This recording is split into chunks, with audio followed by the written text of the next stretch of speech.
Nimekuwa mtumishi ndani ya serikali kwa muda mrefu. Mfano kwa TRC pekee yake nimekaa miaka 10. Kwa hiyo ni vizuri kwamba miaka 10 nafikiri inatosha kuona kwamba kuna mtu mwingine. Ndio uzuri wa taifa hili. Kuona mtu mwingine anakuja anasukuma gurudumu mbele. Unajua unapokaa sehemu moja kwa muda mrefu unaweza kukuta usione hata cha kubadilisha. Kwa hiyo nafikiri kuwa ni wakati mwafaka kuangalia changamoto zingine. Sasa nimekuja bungeni na pengine tofauti sasa inakuwa ni kwamba nilikuwa upande wa kutekeleza sera au ilani ya Chama cha Mapinduzi, lakini nimekuja kwa upande wa kusimamia.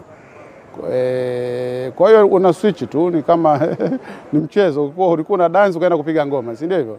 Kwa hiyo lazima unakuwa uko na dance mchezo, lazima hata ujue ngoma inapigwa pigwaje. Uwezo ka dance kama ngoma. Kwa hiyo si matamanio lakini kubadilisha. Maisha lazima ukubali mabadiliko. Kwa miaka 10 ilikuwa imetosha, nipate changamoto zingine. Ndio maana ya maisha hapa duniani. Yes. Pamoja na ugeni, tunaelekea kumpata waziri mkuu na naibu spika. Kwanza, mtendaji mkuu wa serikali ambaye ni waziri mkuu. Ndio.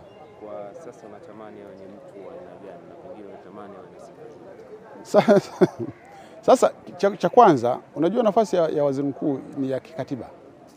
Yaani kwamba sio natamani, kazi zake zimeainishwa. Kwa hiyo nafikiri tuiachie mamlaka. Ndio yenye kuspoti. Kuna wabunge 100 ngapi? Tuko 391 tuiachie mamlaka itafanya maamuzi yake.